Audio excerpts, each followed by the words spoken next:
previa a la presentación del doctor Emmanuel, vamos a hablar un poco de lo que es la transculturación de la criminalidad o transculturación de la violencia criminal, que es un tema muy poco explorado, pero que incide mucho en ese intercambio de crimen, de violencia que se ha esparcido por todas las naciones del mundo. Voy a hacer una presentación para más o menos irnos ubicando. Sí, bueno, disculpen las incidencias.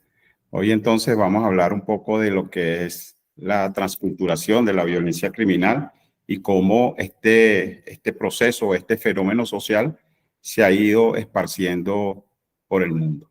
Vamos a tratar también de establecer cuáles son los factores que de alguna manera inciden para que se produzca de manera acelerada ese proceso de transculturación criminal.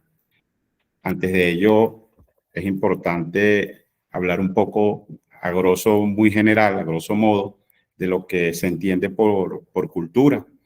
Y en simples palabras, pudiéramos decir que se refiere al conjunto de conocimientos, creencias, costumbres, hábitos, habilidades realizadas o diseñadas o creadas por el hombre, por la familia y en los grupos sociales. Siempre que hablamos de cultura, debemos entender que es un término polisémico, que existen infinidades de términos o definiciones relacionadas con la cultura y que dentro de ella siempre la visualizamos o la relacionamos con aquellas manifestaciones que tienen que ver con lo espiritual, con lo material, con lo ideológico y que se expresan a través del arte, la literatura, el lenguaje, el idioma, las tradiciones o los sistemas de creencias y tradiciones de los seres humanos o de los grupos sociales, de los principios que rigen la vida, incluso de las formas de comportamiento. Decía Emmanuel acertadamente al principio de la presentación que cuando hablamos de cultura o de ese proceso de migración, que es uno de los factores que influye en el proceso de transculturación, que migran ciudadanos buenos, de buen vivir, con proyectos laborales, académicos, con energías para cumplir, para materializar un sueño. Y por supuesto también en ese proceso de migración hay muchas personas con mentes criminales, con comportamientos inadecuados que van a alterar la paz y la tranquilidad de cualquier grupo social. Dentro de estos términos que es necesario que abordemos, hablemos un poco de lo que es cultura criminal, y esto se refiere al conjunto de rasgos propios que posee un individuo o una colectividad, un grupo social, que lo caracteriza por fomentar la comisión de delitos, es decir, grupos sociales que no se adaptan a las reglas socialmente establecidas o legalmente establecidas y que incitan a la comisión de hechos criminales. Dentro de lo que vamos a tocar hoy, es importante también conocer el concepto de transculturación. Si se quiere, un concepto muy poco conocido o un área muy poco explorada. Su nombre o este término se le acuña o se le atribuye a un antropólogo cubano, Fernando Ortiz, en 1940, quien realizó una obra que se denominó El contrapunteo del tabaco y el azúcar.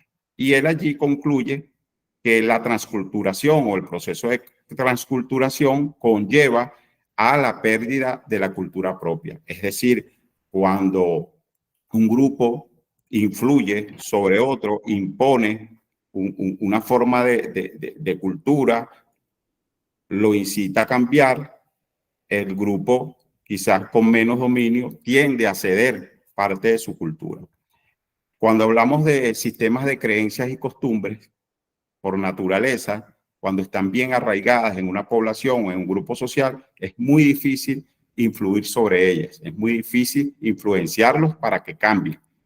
Sin embargo, cuando hablamos en materia de criminalidad o de crimen, el crimen avanza, el crimen se modifica, el crimen muta, entonces es más fácil que se adecúen o que se adapten estos nuevos procesos culturales desde el punto de vista criminal, que de alguna manera influyen para que la violencia se genere y se propague cada vez más.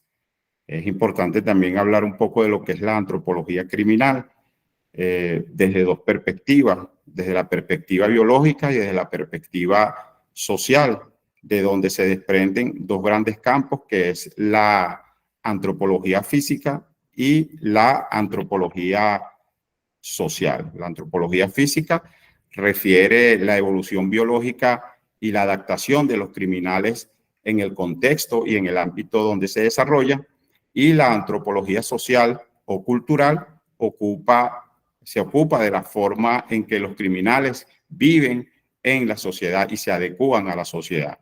Esto, a grosso modo, para comprender un poco los términos que son un poco complejos, porque existen miles de definiciones, infinidades de definiciones, por decirlo así, sobre el tema de cultura. Entonces, entendiendo que el proceso, la transculturación es un proceso mediante el cual un grupo social adopta de forma progresiva los rasgos culturales de otros y los impone. Cuando hablamos de la transculturación de la violencia criminal, debemos remitirnos entonces a varios procesos que históricamente han reflejado cómo se ha desarrollado, cómo ha evolucionado la criminalidad en el mundo. Al primero que nos vamos a referir es al proceso de colonización. Para nadie es un secreto o bien es sabido por todos que existieron infinidades de momentos donde la cultura de violencia criminal, más allá del proceso de conquista y colonización que hicieron los españoles cuando llegaron a la América, el dominio fue a la fuerza.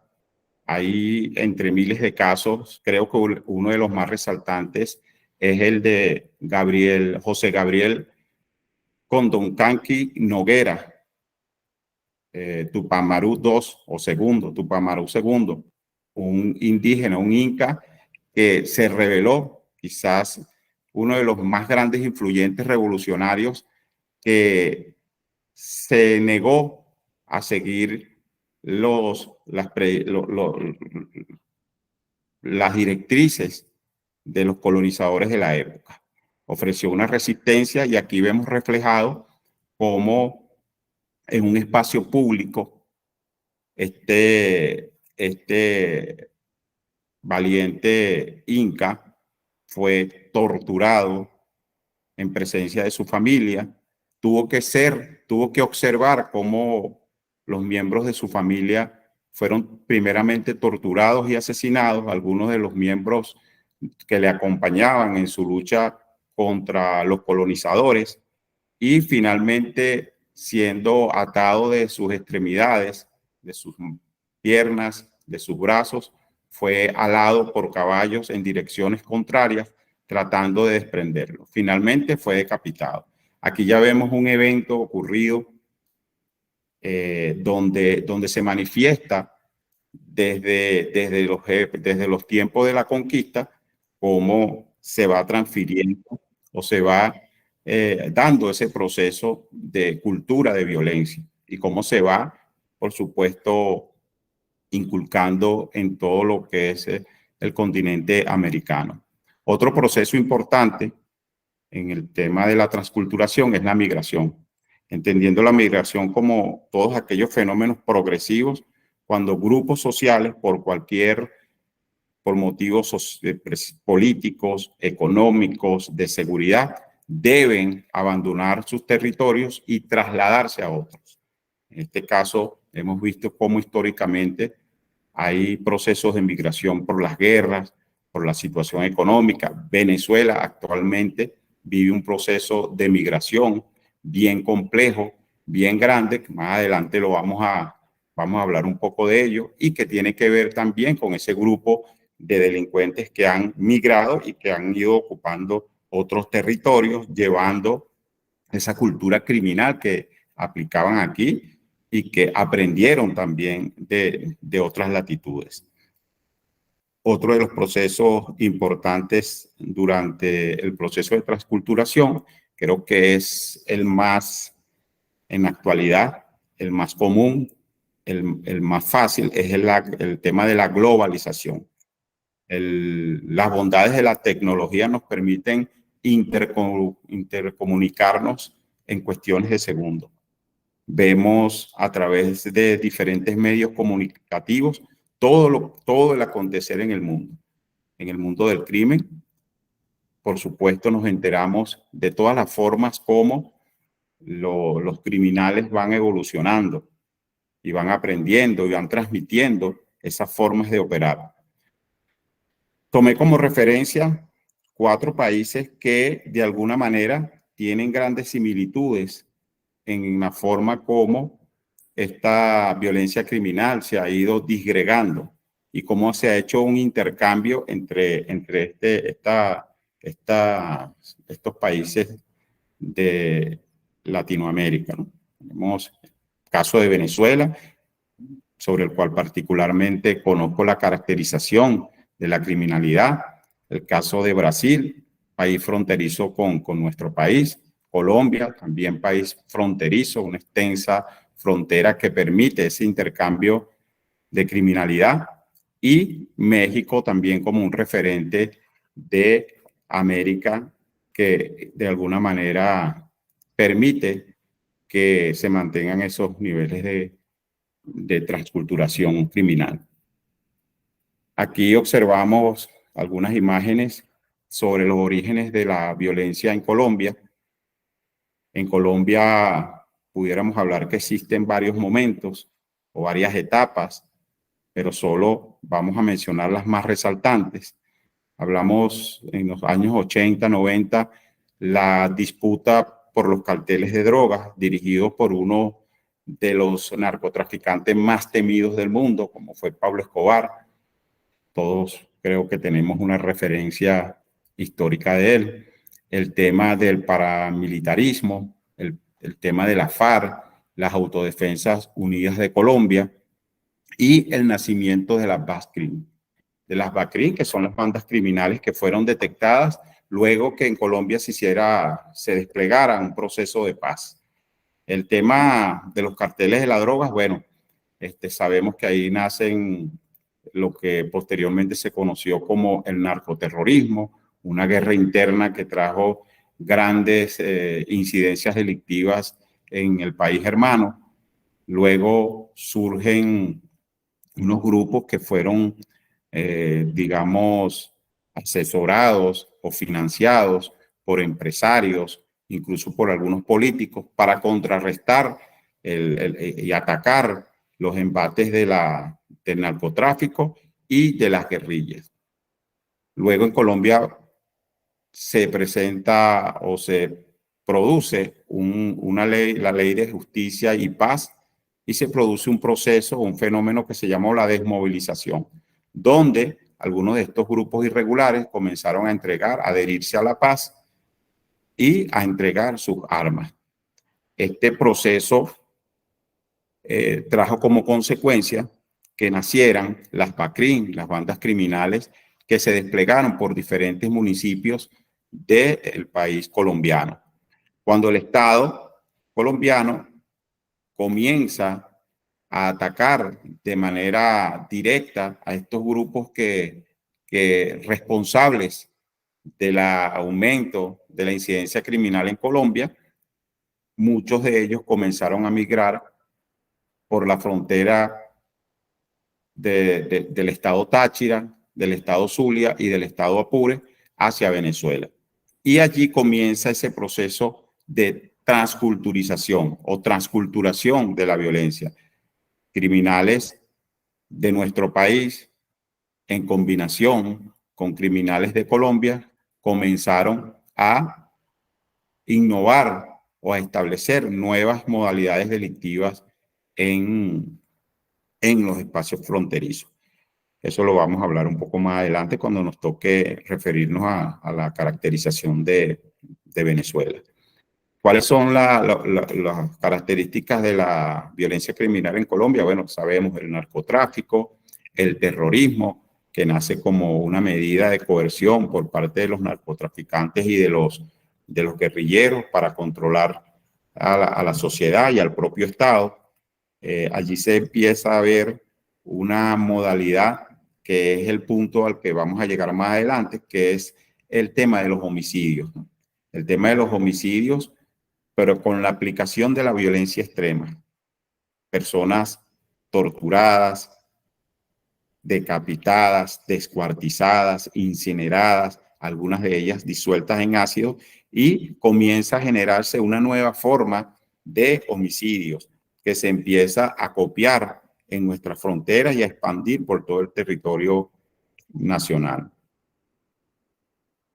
En el caso de México, una de las generalidades que caracteriza el tema de la criminalidad en México, sabemos que el tema fuerte es el narcotráfico y las guerras que han generado los carteles de la droga, unos carteles con una estructura bien sólida, con capacidad económica, política y con una logística de armamento que puede incluso retar al propio Estado y al propio ejército mexicano. Las características, bueno, el tráfico de armas, narcotráfico, las desapariciones de personas, la disolución de personas en ácidos, personas colgadas en puentes públicos, el tema de los secuestros. En el caso de Brasil, es muy similar al venezolano en el tema del manejo de los centros penitenciarios, de las cárceles. En Brasil opera un grupo denominado el Primer Comando Capital, que nace como especie de un sindicato en los años 90, producto de un motín en una de las cárceles. De allí salen estos grupos y se van esparciendo por todo el territorio. Se dice, algunos autores señalan que el PCC, Primer Comando Capital, posee en la actualidad más de 30.000 integrantes que se han dedicado a cometer delitos no solamente en el país brasileño, sino en naciones que hacen frontera con este país. Las características de la violencia criminal en Brasil, el narcotráfico, el microtráfico, en lo que se llaman las favelas, las masacres carcelarias, bueno, muy parecidas al tráfico de armas. Cuando analizamos también el caso de Venezuela, en Venezuela hasta ahora no se considera como un país productor de drogas, pero sí como un país muy importante para establecer rutas de las drogas. Y esto trae como consecuencia también el tráfico de armas, el incremento de delitos de incidencia delictiva. En Venezuela, por supuesto, la incidencia de homicidios es muy abultada. El tema de los secuestros en los años 90, 2000, 2010 ha sido bastante frecuente, incidentes. En los últimos tiempos ha mermado, ha bajado un poco la incidencia. Eso tiene sus motivaciones que quizás tiene que ver mucho con el tema de la pandemia a partir del año 2019-2020 y también con el tema de la migración. Han migrado delincuentes a otras latitudes y han asentado sus centros de operaciones fuera del país. En Venezuela también, como en Brasil, opera un grupo que creo que todos ustedes deben saber, deben haber escuchado, que es el tristemente famoso Tren de Aragua, un grupo criminal bien fuerte, con una estructura bien sólida, que opera desde un centro penitenciario donde se fraguan muchos de los delitos que se cometen en el interior del país. Aquí internamente, desde los penales también ha ocurrido un fenómeno social, un fenómeno de transculturización de la violencia en el orden interno. Las mismas doctrinas, las mismas formas de operar en los distintos penales se transmite a las barriadas de nuestro país. Manejan un sistema de pranato. El PRAN es el nombre del líder que dirige el penal, o los penales que aún no están bajo régimen. PRAN significa preso rematado, asesino nato, es un término que utilizan ellos para dar el máximo nivel al líder del penal, desde donde se fraguan y se ordenan todos los delitos o la mayoría de los delitos que se cometen en el país. Es importante destacar que ese proceso de transculturización los han tomado los líderes en los barrios, los líderes de grupos organizados en los barrios o grupos estructurados de delincuencia organizada en los barrios, han tomado como referencia la misma cultura de comportamiento que existe dentro de algunos penales y aplican las mismas metodologías en cada uno de los barrios, que algunos de ellos incluso eran inaccesibles para los cuerpos policiales por el nivel de violencia que manejan. Aquí observamos algunas imágenes para hacer referencia al tema de esa transculturación de la violencia, de esos 4 países que hemos hablado, la forma como se están cometiendo los homicidios. Personas quemadas, personas colgadas en puentes, personas que son descuartizadas. En este caso, la tercera imagen es un joven de apenas 17 años de edad que está siendo en este momento decapitado, se encontraba vivo. Hay una modalidad muy particular en Venezuela que son los asesinatos por arma de fuego. Personas utilizan un término que denominan partirle el rostro. Eso significa que la víctima recibe múltiples heridas por arma de fuego en la cara, en el rostro, incluso con armas de gran potencia, como fusiles, hasta desfigurarle el rostro. Es una modalidad muy practicada en nuestro país. Ahora, fíjense ustedes y nos preguntamos cuáles serían los factores que inciden para que ese proceso de transculturación se esté desplegando o se esté desarrollando, no solamente en estos 4 países a los cuales me he referido, sino a nivel mundial.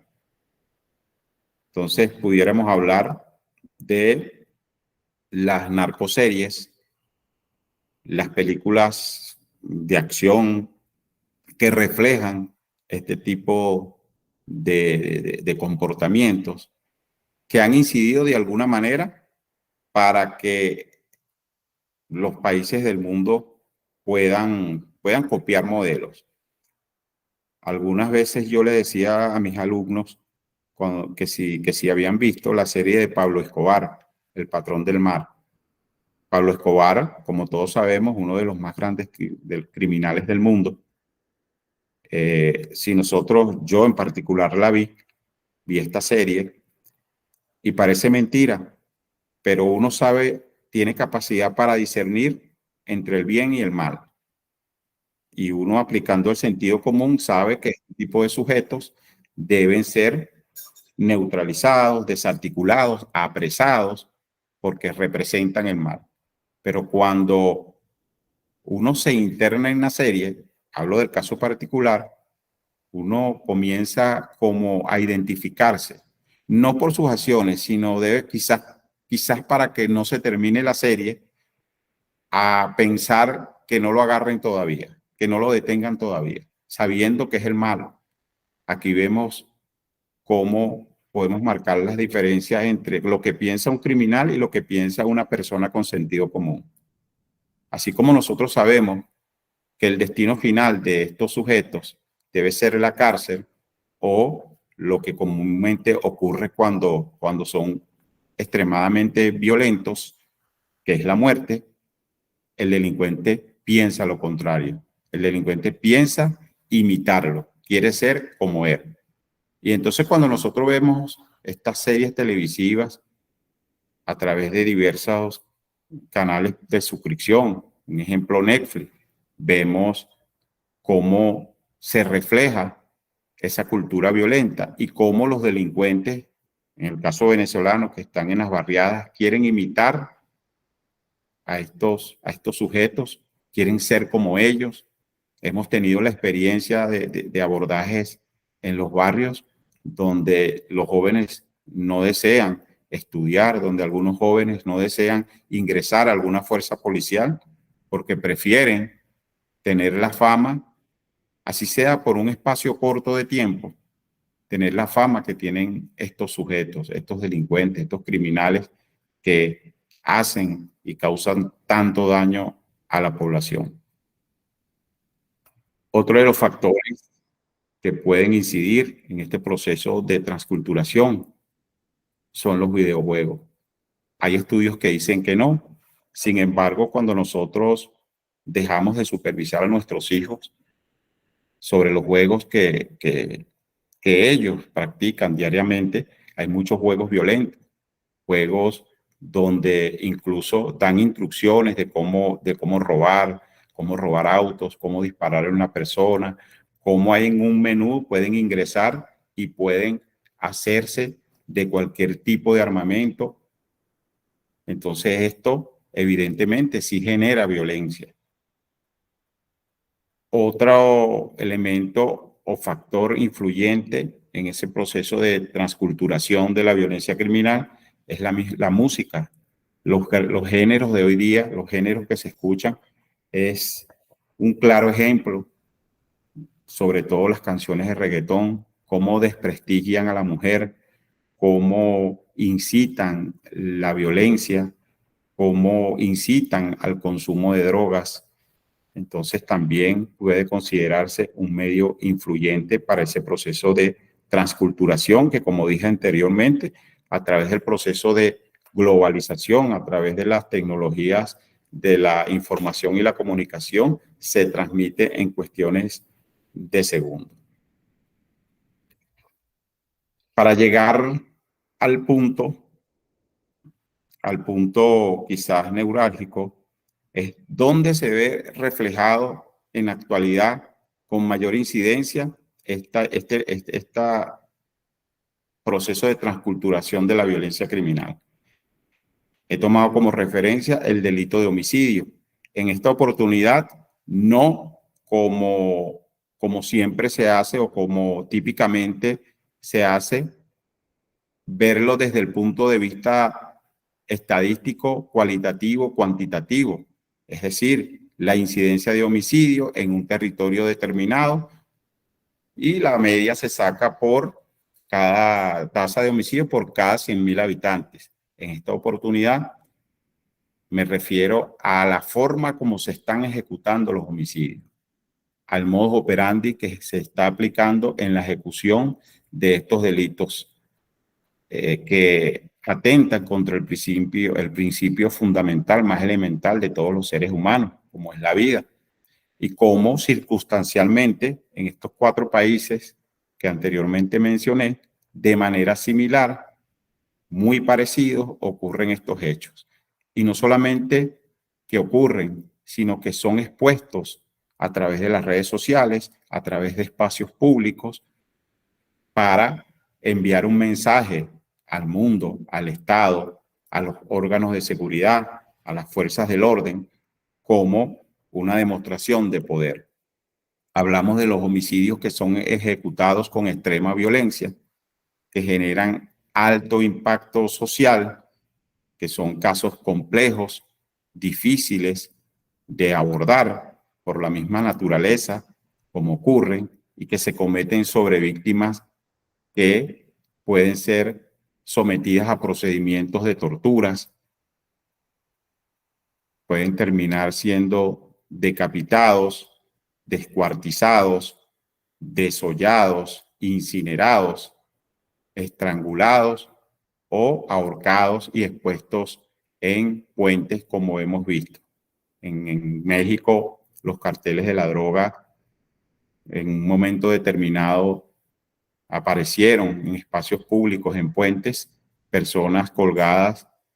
En Venezuela también ocurre, en Colombia también ocurre, personas que son quemadas, que son incineradas y que son grabadas por redes sociales y son expuestas para que todas las personas tengan acceso a este tipo de información. Pareciera entonces que es algo ya normal, pareciera entonces que la vida no vale nada, pareciera que este problema forma parte de la vida cotidiana de algunas naciones, porque evidentemente no todos los estados o no todos los países tienen el mismo nivel de violencia, pero sí, pues pueden ser sujetos para que esta modalidad se expanda hacia latitudes. Cuando hablaba del proceso, hablé un momento del proceso de migración, en Venezuela particularmente está ocurriendo este fenómeno social por diversas razones, políticas, económicas, sociales. Ha migrado hacia otras latitudes una importante cantidad de delincuentes que han cometido delitos en otros países, incluso lo hemos visto en los noticieros. La mayoría de ellos se les atribuye que son de una de las bandas o uno de los grupos estructurados de delincuencia organizada más peligrosos del país, como es el Tren de Aragua. Algunos sí son integrantes de ese grupo delictivo, otros no son integrantes de ese grupo delictivo, pero han empleado el nombre como especie de marketing, porque es el grupo que tiene mayor incidencia, mayor influencia, y han ido a operar a otros países y ya observamos cómo en otros países de América que eran relativamente tranquilos, ahora se han convertido en lugares altamente peligrosos. Lo cierto de todo esto es que el proceso de transculturación es real, está allí, está a la mano, es un tema que simplemente lo estoy asomando para que nos interesemos, o todos los que estén presentes, desde el ámbito de sus facultades y en cada una de sus áreas, pueda desarrollar, pueda buscar más teoría y adecuarlo a su propia cultura de su país, la cultura criminal de su país, y verificar cuáles son los factores que están incidiendo para que este proceso se esté materializando y siga creciendo desmesuradamente. Esto de manera tal que nos permita a todos generar políticas públicas o recomendaciones contundentes a nivel global para tratar de contrarrestar este fenómeno que bastante daño ha ocasionado a la nación. Bueno, a las naciones del mundo. Yo quise ser muy directo relacionado con el tema. Quiero aprovechar la ocasión para decir que este tema de la transculturación de la violencia fue el factor fundamental para crear en Venezuela el Centro de Perfilación Criminal Forense. Esto nace de la idea de obtener los perfiles conductuales, psicológicos, motivacionales de este tipo de delincuentes que comete este tipo de crímenes atroces de alto impacto social y que sean estudiados para establecer incluso algunos mecanismos o algunas líneas de investigación. En el caso venezolano puedo decir que es lo mismo el que una persona empleando un arma de fuego intencionalmente mate a otro, eso es homicidio intencional. Y luego vienen unas tipologías de homicidios calificados, agravados, de acuerdo a las circunstancias y a los medios de comisión. Sin embargo, en el caso particular de Venezuela, es lo mismo si una persona después de de asesinada, post-mortem, es descuartizada, es quemada y es expuesta en un sitio público o a través de las redes sociales. Por eso hablé de que pareciera una actividad normal que puede repercutir, en definitiva, sobre la población más vulnerable, en este caso los niños, niñas y adolescentes, que en sus etapas de crecimiento pueden visualizar esto tan normal que quizás más adelante ellos pudieran también hacerlo. Entonces es un tema que deberíamos explorar un poco más, deberíamos intercambiar experiencias y conocimientos. Yo quisiera culminar esta intervención con con un pensamiento de Martin Luther King, que refiere: lo preocupante no es la perversidad de los malvados, sino la indiferencia de los buenos. Nosotros, sobre todo aquellos que trabajamos en las fuerzas del orden, aquellos que trabajamos contra el crimen, en un momento decidimos emprender esa dura lucha del bien contra el mal. Y solo nosotros podemos combatirlo haciendo las cosas bien, preparándonos, academizándonos.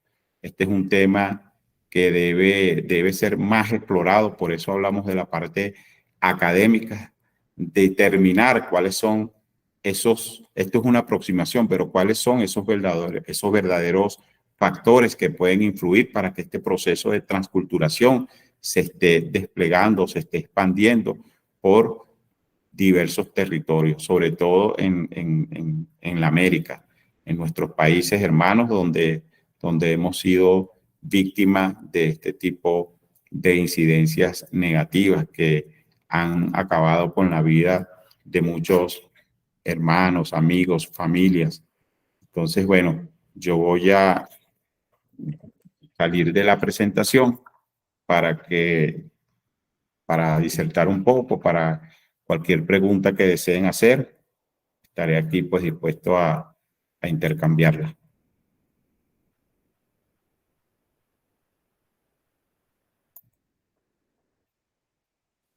Bueno, entonces vamos a tener la sesión de preguntas.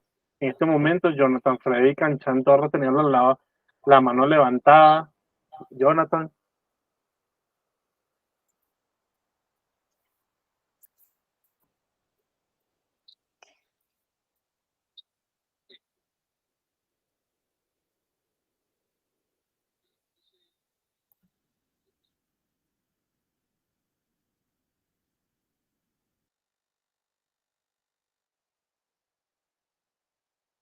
Entonces, si alguien tiene alguna pregunta para el doctor Rubén en este momento, puede activar su micrófono para realizar la misma. Doctor, buenas noches. Le saluda Freddy Zarzosa, acá de Ecuador.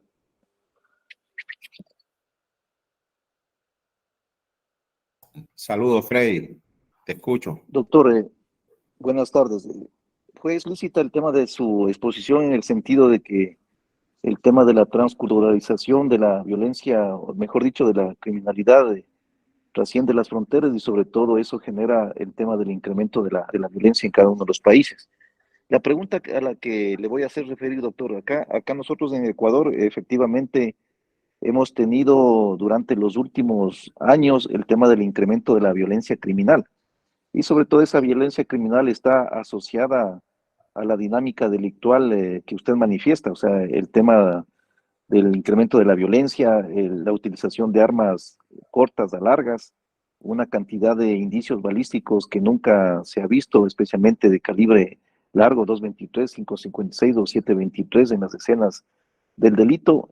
Y sobre todo, nosotros acá en Ecuador estamos asociando el tema de el incremento de las incautaciones de droga que obedece o sería el detonante del tema de esta violencia interna que se está generando. No sé si usted también puede coincidir con el mismo criterio o a qué asocia el incremento de la violencia en cada uno de los territorios, porque aquí casi el mayor porcentaje de motivaciones de violencia criminal están asociadas específicamente al tráfico de drogas, ¿no? y sobre todo también casi el 90% de la violencia criminal está asociada con respecto al tema del uso de armas de fuego, específicamente armas que nos ingresan por Perú y sobre todo son armas eh, que en cada uno de los sitios de sucesos ha incrementado el tema de levantamiento de indicios balísticos. Y el otro tema también importante se podía manifestar de que ese liderazgo de territorio por asumir el tema de la competencia de la venta de drogas o a su vez el corredor de traslado de drogas desde la frontera hacia los puertos es una dinámica que se está repitiendo, especialmente acá en Ecuador, tomando en consideración que casi el incremento de la violencia se genera específicamente en las provincias de la costa que tienen acceso al tema del puerto, el puerto marítimo. Y sobre todo también esto ha implicado la dinámica que se ha vivido en Colombia, la dinámica que se ha vivido en México.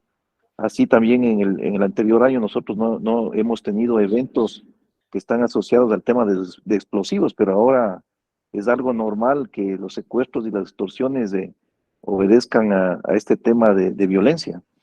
Y sobre todo también acá nosotros nos hemos dado cuenta de que efectivamente ha existido una fragmentación de la delincuencia, ¿no?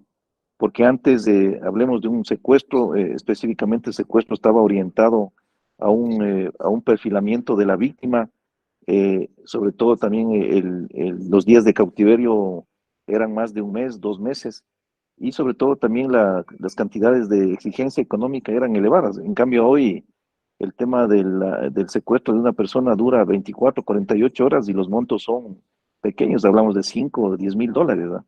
Y sobre todo también esta delincuencia fragmentada ha permitido que la delincuencia común ha incrementado y sobre todo también los delitos contra la vida han incrementado, doctor. Ese es mi criterio. Muchas gracias. Gracias a ti, Freddy. Excelente pregunta porque aborda muchos puntos interesantes, ¿no?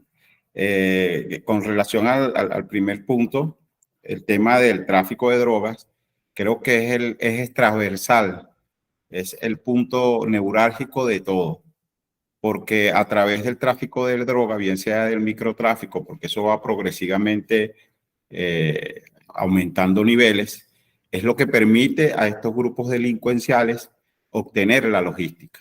Por eso ya no vemos solamente armas cortas, sino largas, de gran alcance. Y lo más peligroso aún es la gran cantidad de municiones. Yo le he hecho mucho seguimiento. En Venezuela hay una dirección, se denomina SENADE, que es la dirección que se encarga del seguimiento y destrucción de las armas que son incautadas, y hay un protocolo que se sigue para el tema del desarme en el país. Y yo le decía hace mucho tiempo, cuando eso comenzó, a los jóvenes que estaban haciendo ese levantamiento de información por cada una de las sedes donde teníamos armas recuperadas que iban a ser destruidas, que más importante que las armas es atacar el tema de las municiones. Porque si no hay municiones, bueno, el uso de las armas o la cantidad de disparos que ejecutan estos delincuentes no sería así. Entonces el tráfico de municiones es incontrolable. Nosotros hemos recuperado tobos, pipotes, aquí le decimos pipotes, en cantidades de armas, de municiones que le permiten a estos sujetos horas y horas disparando. Pero en esencia el tráfico de droga es lo que permite que estos grupos se estructuren.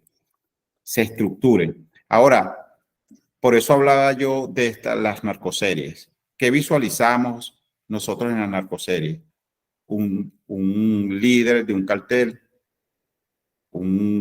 lo llaman algunos líderes negativos de un cartel, que se provee que a través del tráfico obtiene muchas ganancias de dinero, obtiene poder, dominio, compra conciencias y compra logística.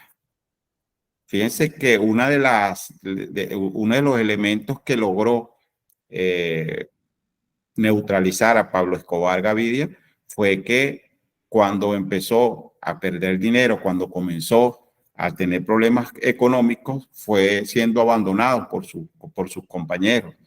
Entonces, estos grupos ciertamente han crecido con el tráfico de droga y con el microtráfico. Y ha habido exactamente una fragmentación porque todos quieren ser líderes, que es otro de los modelos que están copiando de esta serie. Quieren ser líderes y quieren formar sus propios grupos delictivos. En el caso del secuestro en Venezuela, particularmente, nosotros sacamos un modus operandi donde 4 sujetos, por lo general, abordaban a las personas, se las llevaban y la mantenían en cautiverio por espacio de un mes.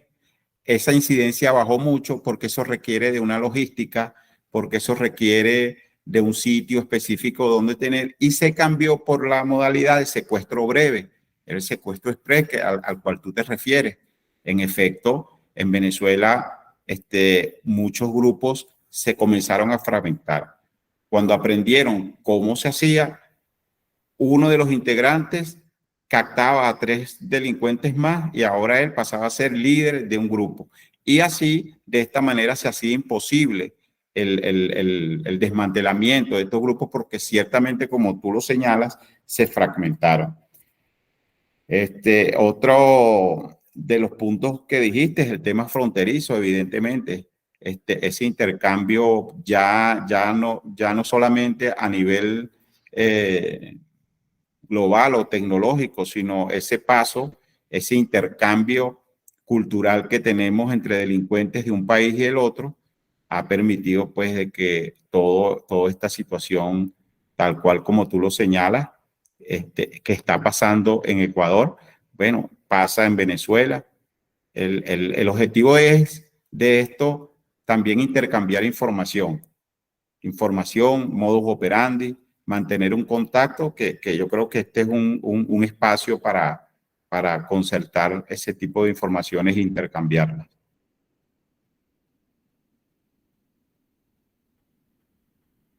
Sí, otra cosa para acotar, doctor, a nosotros nos ha servido mucho el tema de la conformación de una sección de perfilamiento criminal, ¿ah? Porque la dinámica de los eventos se los veía de manera aisladas, pero ya con esta técnica de perfilamiento criminal se está estableciendo los modus operandi y sobre todo ciertos liderazgos en cuanto a los grupos delincuenciales que están generando este tipo de actos violentos, especialmente los desmembramientos, que es algo natural, ¿ah? Es algo natural, ya no es únicamente generar actos de violencia a través de disparos de arma de fuego, sino ya a la mutilación del cuerpo y de esa manera dejar señales de territorialidad en cada uno de los sitios en donde se encuentran los cuerpos, doctor.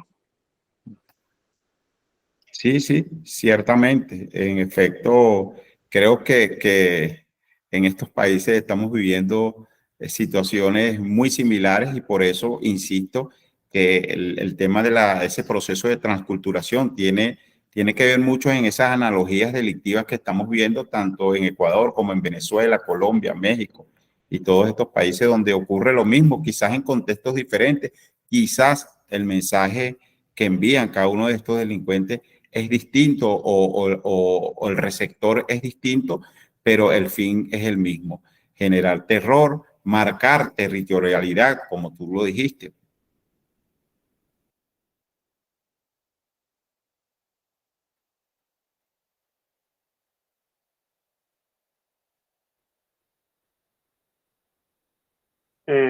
El doctor Moisés Núñez de Colombia tiene la palabra.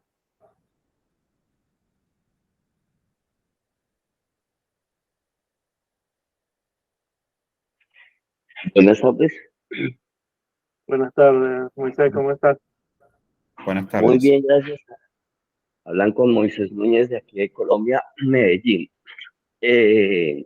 Yo trabajo para la Fiscalía General de la Nación de mi país.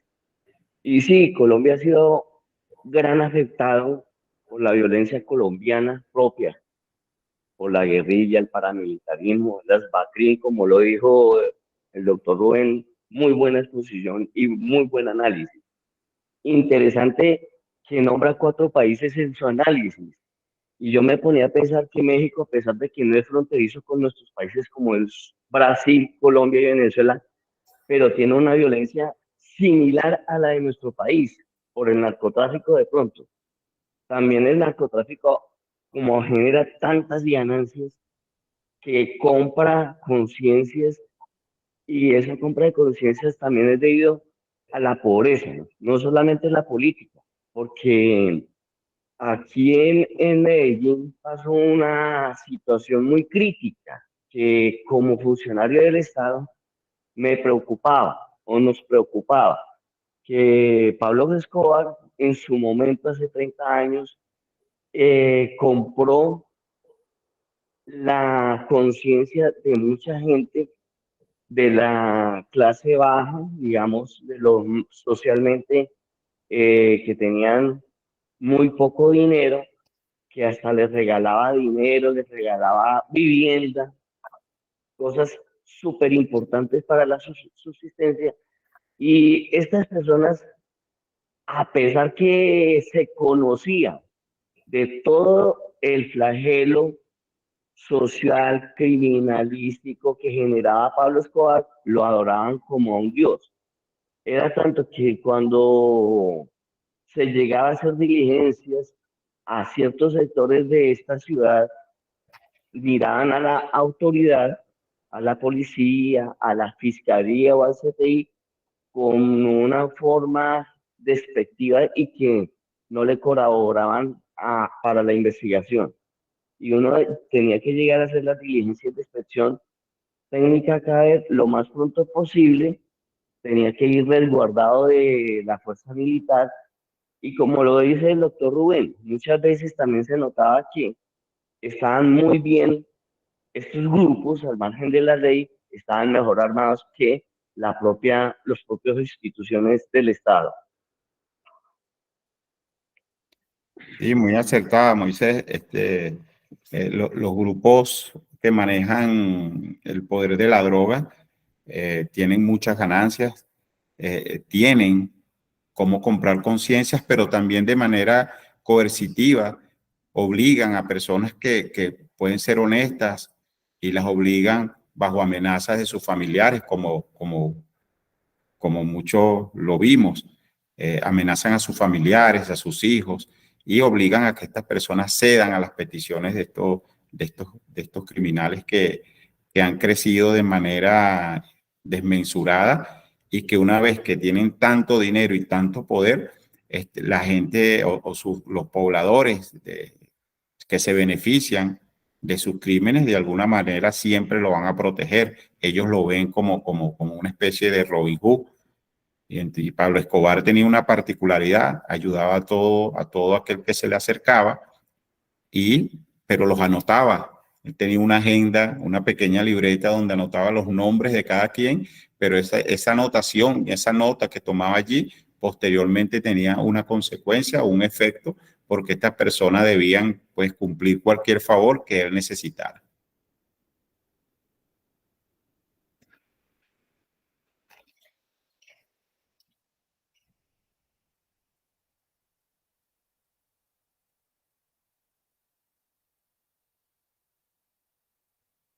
Lo que sí es cierto es que este tema es bastante amplio, largo, complejo y, digamos, interesante.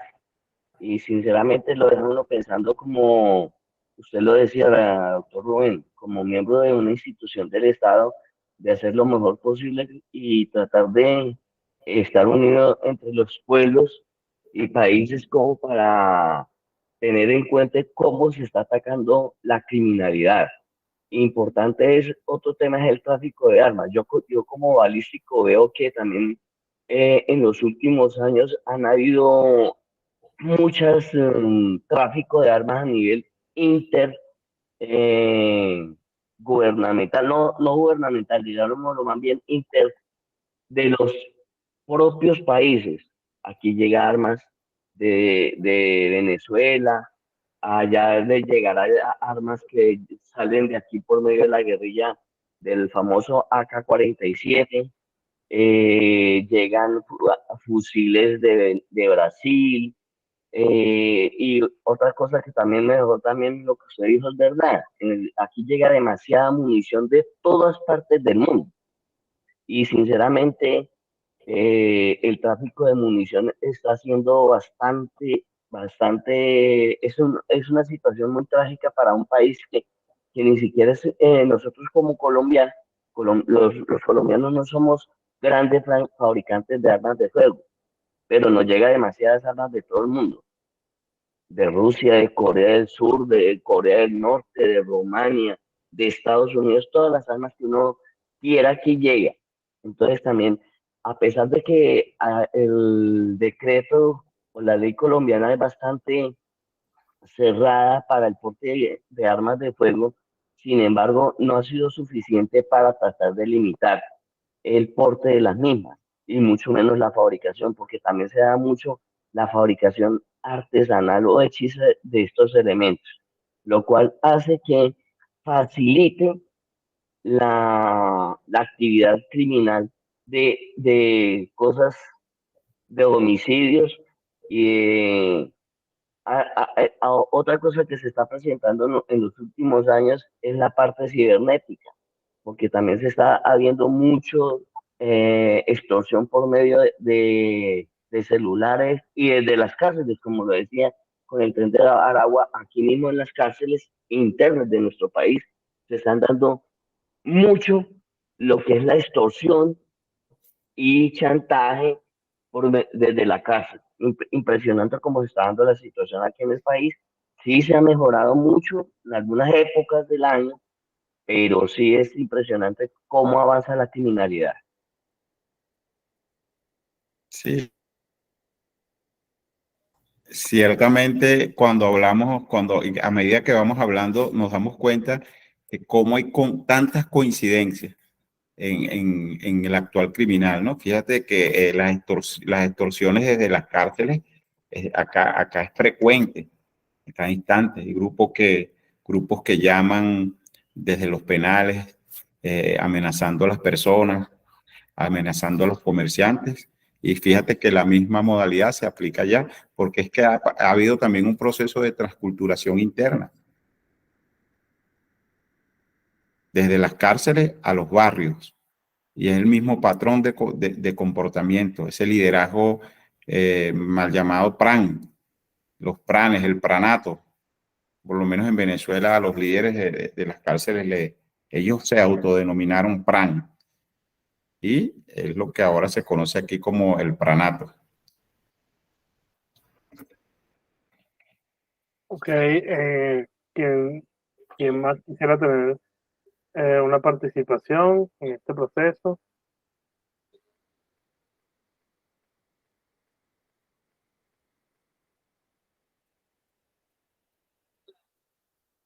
Puede activar su micrófono. Doctor, buenas tardes. Le saluda el señor Franklin Yacerga de acá del Ecuador. Mire, doctor, una consulta. Mire, es muy importante el tema que usted está tratando sobre las culturas o las narcoculturas que se van creando a raíz de lo que se están transportando desde las cárceles hacia las calles, hacia los barrios, tomando en cuenta que como usted le pone como ejemplo a Pablo Escobar, cuando Pablo Escobar existía, era una sola persona, un líder que manejaba lo que es el transporte, acopio, entrega, embalaje y todo de droga, pero a raíz de que Pablo Escobar cae, empiezan a nacer varias organizaciones y dentro de estas organizaciones empiezan a dividirse entre lo que es el transporte, unos hacían el transporte, otros hacían el embalaje, otros llevaban la droga en sí hasta los lugares de destino, pero ahora actualmente estamos viendo que está creciendo, en el caso de Ecuador está creciendo lo que es el microtráfico, ¿sí? Y este microtráfico se está poniendo en nuestros lugares, en nuestros territorios, en donde las personas, si hablamos de un nivel dentro del narcotráfico, de un nivel muy bajo, en donde estas personas quieren tener el dominio de sus cuadras o de su manzana en donde viven. Y estas personas, a través de esas narcoculturas que se están creando en las cárceles, empiezan a tomar mucha violencia para poder tener estos territorios. Es por eso es que ahora nosotros vemos que acá en el Ecuador, a lo que pasaba en México, uno encuentra ahora personas decapitadas, personas que les dan hasta 5 o 10 tiros en la cara, en la cabeza, para demostrar su fuerza ante ya no serían organizaciones, sino hacia los grupos delictivos que se encuentran en la otra cuadra, en el otro barrio, ¿sí? Entonces, ahí nosotros nos ponemos a ver que esto ya pasó en México. Pero ahora, ¿qué tendríamos que esperar, doctor? Por ejemplo, en el caso del Ecuador, nosotros estamos tan expuestos a que esa violencia vaya creciendo y nosotros como país podemos trabajar en políticas públicas para trabajar en lo que es el consumo de las drogas acá o lo que llamaríamos la oferta y la demanda. En este caso, en la demanda, trabajar en lo que son políticas públicas de prevención ayudaría mucho más o ayudaría más que el Estado a través de la fuerza, como lo hace, por ejemplo, en el caso de El Salvador, a través de la fuerza, tome el dominio de las cárceles, de las calles. ¿Cómo le veríamos, doctor, si nosotros ahora vemos que el consumo de drogas en los Estados Unidos, según las últimas que se ha podido leer a través de la ONU, indica que está empezando a bajar la cantidad de consumo, a lo contrario de lo que pasa en Brasil y en Argentina, que está empezando a crecer el consumo de drogas? Y yo pienso que aquí en el Ecuador igual estamos en esa misma situación. ¿Qué sería mejor? ¿Trabajar en políticas públicas para la prevención del consumo de droga o nosotros actuar con mucha fuerza como lo hizo el Salvador, para evitar que esta creciente vaya más rápido de lo que debería ir y de pronto nosotros empezar a tomar el control de nuestras calles y ayudar a un mejor desarrollo en el país, doctor? Franklin, muy buena pregunta. Fíjate que yo creo que hay que mantener un equilibrio entre ambas dimensiones. Desde el punto de vista preventivo es importante la prevención en materia de droga y, por supuesto, la prevención del delito como tal. Cuando se abordan los planes de seguridad, deben ser de manera integral. No es solo responsabilidad de los órganos de policía, de los órganos de seguridad ciudadana, es responsabilidad de educación, de cultura, de economía, de salud, deben integrarse a los planes de manera conglomerada para abordar el problema. Ahora, también hace falta la autoridad del Estado, ser implacable y sancionador para evitar la impunidad. El tema, en el caso, voy a hablar en base a la experiencia, en el tema de la actuación policial, nosotros tenemos un gran dilema o un gran problema, digámoslo así, por la sensibilidad del tema de los derechos humanos. Cuando somos muy fuertes, muy rígidos, muy dominantes, tendemos siempre, el policía, que es el que se expone, el funcionario, que es el que está expuesto a tener contacto directo con este tipo de criminales de alta peligrosidad, termina siendo investigado por el Estado. Hablo en la experiencia particular de Venezuela y cito el Código Orgánico Procesal Penal. En su exposición de motivos hay una frase, yo la utilizo mucho para también a veces reflexionar sobre los nuevos jóvenes que ingresan a la institución, y dice, es injusto, pero es la ley. Y esto nace porque el Estado se define constitucionalmente como un Estado social, democrático, de justicia y de derecho. Y en el marco de lo que es la justicia y el derecho, el Estado prevé normas que el funcionario policial debe cumplir y hacer cumplir. Pero el propio Estado, si tú te extralimitas en el cumplimiento de esas funciones, el propio Estado te sanciona. Entonces hay que tener mucho equilibrio, porque los planes de seguridad de cualquiera, desde el punto de vista preventivo o desde el punto de vista más coercitivo, tienen vigencia por un tiempo.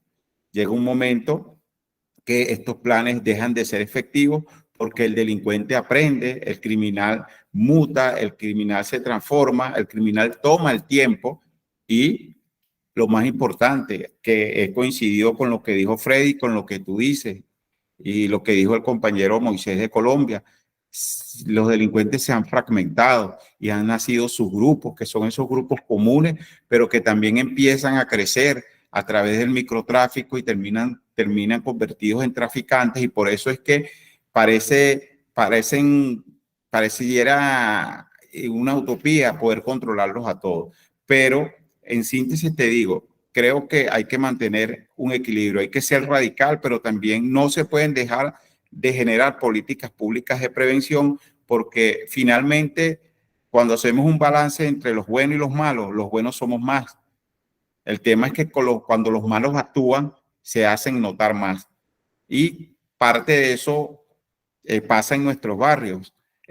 Hace muchos años yo me recordaba, iba a un barrio y los niños, los jóvenes crecían y querían ser abogados, médicos, querían ser policías.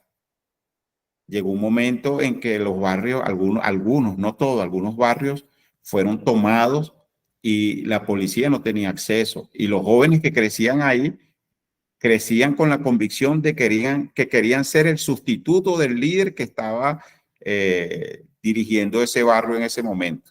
Entonces, es un tema muy complejo que hay que explorarlo, pero ustedes en Ecuador, que nosotros tenemos ya muchos años de experiencia, Colombia, México, tenemos años de experiencia.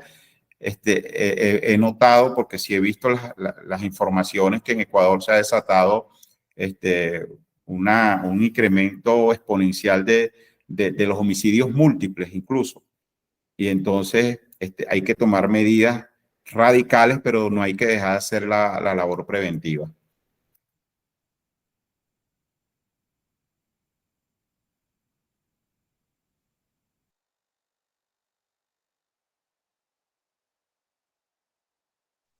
Quería compartir otra vez, Moisés, de aquí de Colombia. Quería compartir una pequeña historia de lo que ha pasado aquí en mi país.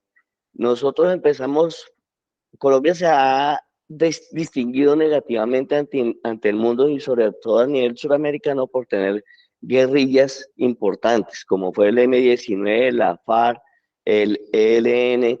Sumado a esto, se dio que la tierra colombiana fue muy fértil para el cultivo de la marihuana, la cocaína, dos sustancias que fueron muy acogidas a nivel mundial, sobre todo en Estados Unidos y en Europa, y estas sustancias tomaron unos valores impresionantemente altos, generando grandes cantidades de dinero, grandes riquezas y creando grupos y personajes importantes en el narcotráfico, como el conocido Pablo Escobar, entre otros, porque realmente hubo más, pero ese es el más conocido a nivel mundial, porque está también los Leder,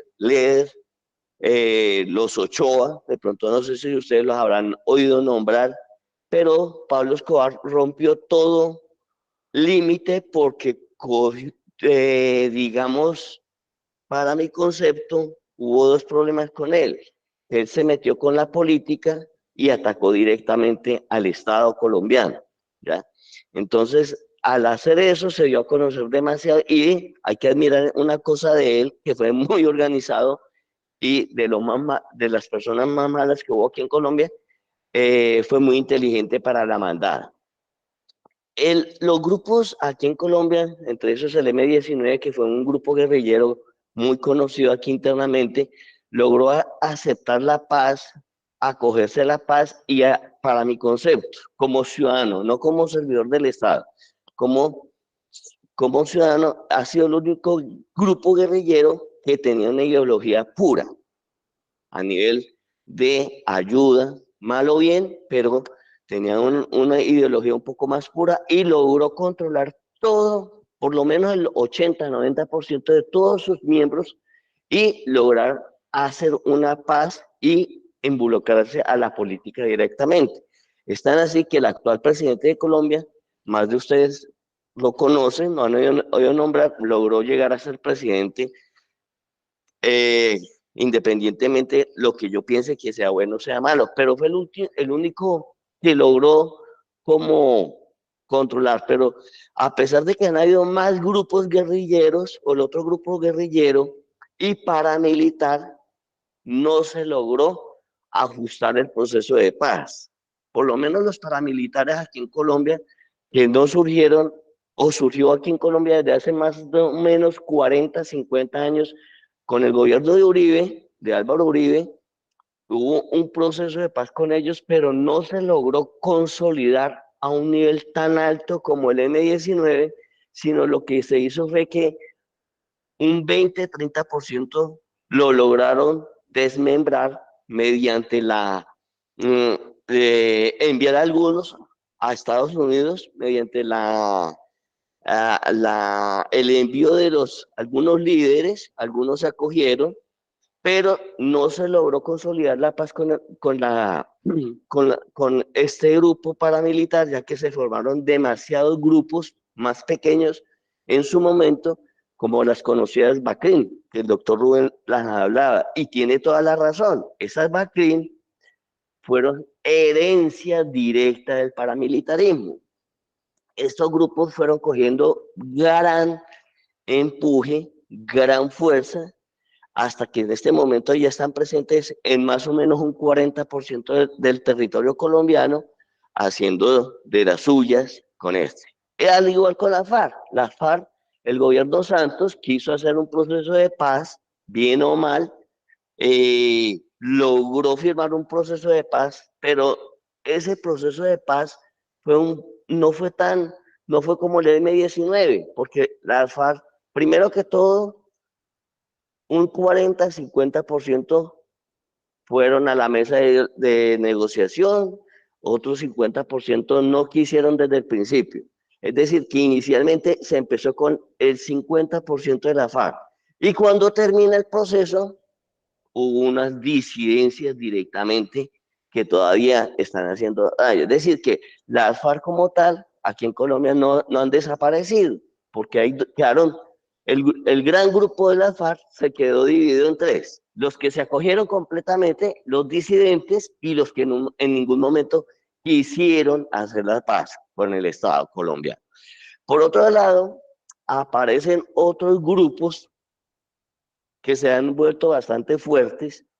Los ha atacado el gobierno colombiano mediante las fuerzas militares, que son los famosos, el Clan del Golfo, que se hizo muy fuerte al norte de Antioquia, pero también se han dispersado en todo el terreno, en toda la costa, hasta llegar hasta Pasto y límites con el Ecuador y Perú.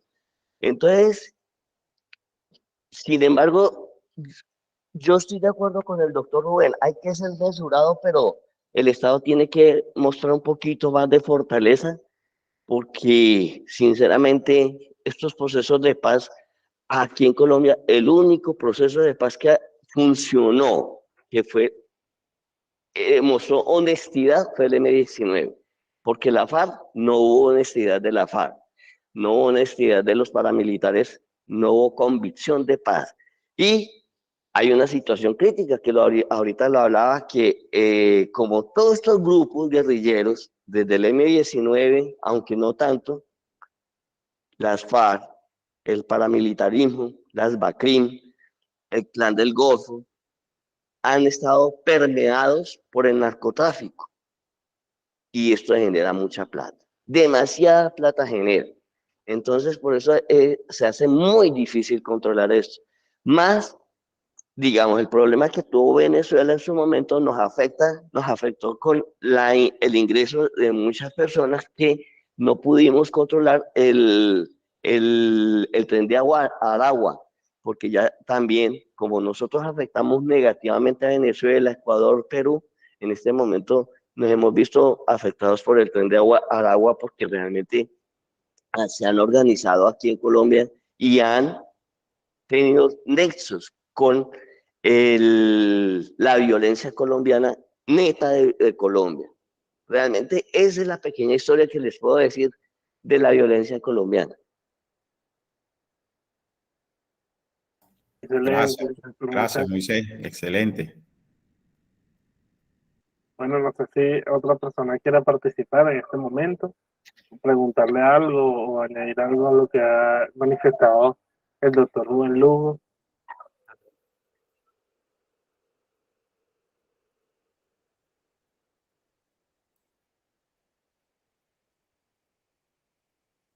Bueno, en caso tal, aquí dice en los comentarios, la doctora Blanca Sánchez refiere felicitarlo profundamente por su disertación y conocimiento. Gracias, Blanca, gracias. Gusto saber de ti. Me enorgullece que también estés en el área académica aportando tus conocimientos y tus experiencias. Todo esto que hablamos acá es experiencia de vida y eso hay que expandirlo. Ok, también refirió anteriormente exquisita reflexión digna de la madurez y la convicción del deber ser versus la realidad. Gracias, querido Manuel, y a todos los ponentes. Realmente es un placer para todos nosotros unirnos en esta comunidad de interacción, porque básicamente todo lo que has conversado de la transculturización de los delitos, más también la investigación como una parte importante del desarrollo de esa convicción que tenemos nosotros como ciudadanos del buen vivir, que es justamente lo que queremos ejecutar dentro de estas estructuras, pues nos permiten ver que unidos llevamos hacia un mejor camino todas las interacciones que no solo profesionalmente, sino de la experiencia vivencial, pues podemos ir aportando. Para mí es un placer siempre poder participar en estos espacios que agradecía desde la academia y que también pues desde esta realidad comparada pues nos permite aportar al menos un poquito dentro de las interacciones. Un placer como siempre verlos. Gracias. Excelente. Bueno, agradecido, doctor Rubén Lugo, del Cuerpo de Investigaciones Científicas Penales y Criminalísticas de Venezuela y del Centro de Perfilación Criminal. Agradecido de verdad desde nuestra organización. Estamos agradecidos por su presencia, por su participación en este tema tan interesante y que esto solamente es una entrada a todo este tema. El doctor Lugo también está culminando sus estudios de maestría en perfilación criminal. Entonces, esto precisamente nos ayuda, como decía la doctora Blanca, a poder dar un paso más en estos espacios que son necesarios para entender, comprender y generar propuestas para mitigar estos flagelos que se están generando en los diferentes países, particularmente en Latinoamérica, donde nuestro sistema en general de justicia podemos decir que están en desarrollo aún en la actualidad y cada vez están adaptándose a nuevas situaciones y realidades. Pero queda de nosotros como parte de los profesionales que estamos en el campo forense y en el campo criminalístico y también de la criminología, generar las mejores propuestas, los estudios más pormenorizados para que podamos alcanzar por lo menos un sistema de justicia que sea óptimo. No perfecto, porque nunca vamos a poder lograr eso, pero sí óptimo y que pueda dar respuestas a las diferentes realidades y las demandas de la sociedad.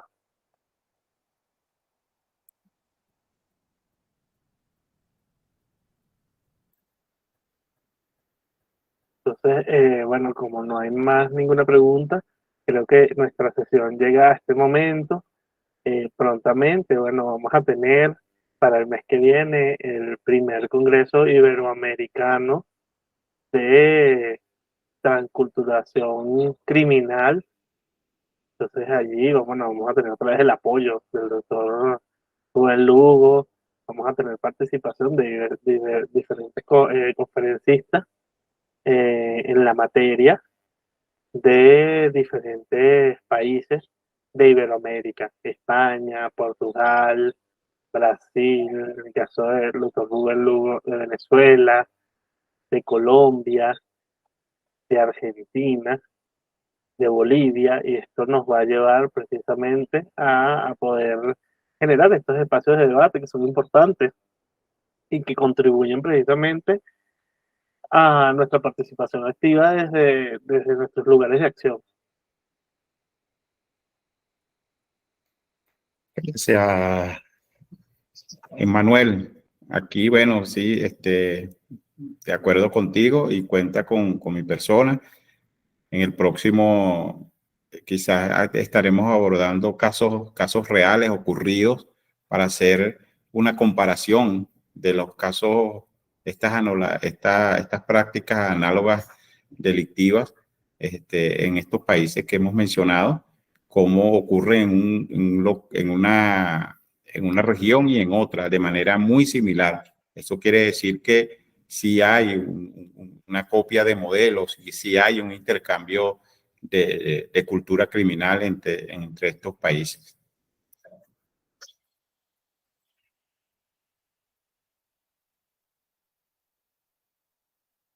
Dicho esto, podemos ya culminar esta sesión. Muchísimas gracias de nuevo, doctor Rubén Lugo. Muchísimas gracias a todos los participantes.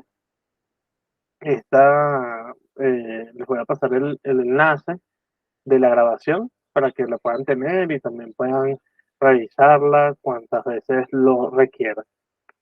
Muchísimas gracias, que tengan muy buenas noches.